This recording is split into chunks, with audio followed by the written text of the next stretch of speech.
मैं तो एक चीज बहुत ही विनम्रता से पूछना चाहता हूं कि ऐसा ये कैसा कानून है और ये कौन सा खुफिया फायदा इन 3 कानूनों से होने जा रहा है जो देश का एक भी किसान नहीं समझता, लेकिन पूरी भारतीय जनता पार्टी समझती है। फार्मिंग एग्रीमेंट में सिर्फ फसलों या उपज का समझौता होता है, जमीन किसान के ही पास रहती है।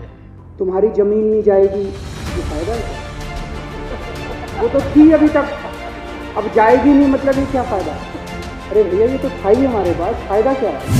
न जाने ऐसा कौन सा खुफिया फायदा होने जा रहा है। देश का किसान कह रहा है कि भैया हमें ये कानून नहीं चाहिए, ये हमारे हित का नहीं है, ये हमारी रोजी रोटी बर्बाद कर देगा, देश की किसानी को खत्म कर देगा। लेकिन मोदी सरकार कह रही है कि हे किसान, तुम्हें अकल नहीं है, तुम बेवकूफ हो, तुम अपना हित नहीं समझते हो।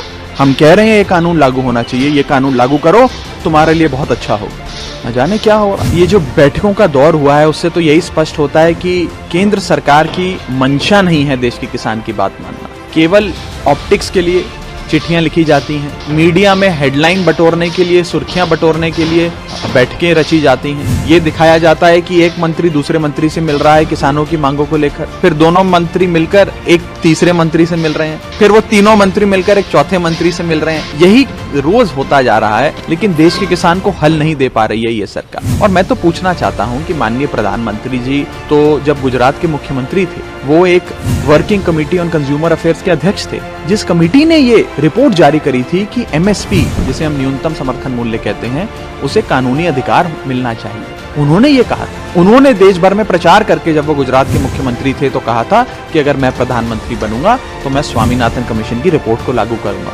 जो कहती है कि एमएसपी से 1.5 गुना हम फसल का दाम देश के किसान को देंगे, लागत से 1.5 गुना। लेकिन आज गुजरात के मुख्यमंत्री अपने सारे बयान भूल गए जैसे ही वो प्रधानमंत्री बने। ये सवाल खड़े होते हैं जो देश का किसान मोदी सरकार से पूछ रहा है। मैं मोदी सरकार से हाथ जोड़ के विनम्रता पूर्वक अनुरोध करना चाहूंगा कि इसे अहम की लड़ाई ना बनाइए, इसे एक ईगो बैटल मत बनाइए। देश के किसान के साथ ईगो की लड़ाई नहीं होती है। देश के किसान की बात मानिए और इस ठंड में, खुले आसमान में सड़क पे सो रहा है देश का किसान, हमारा अन्नदाता, उसे और आंदोलन करने पे मजबूर मत करिए, उसकी मांगों को स्वीकार करिए।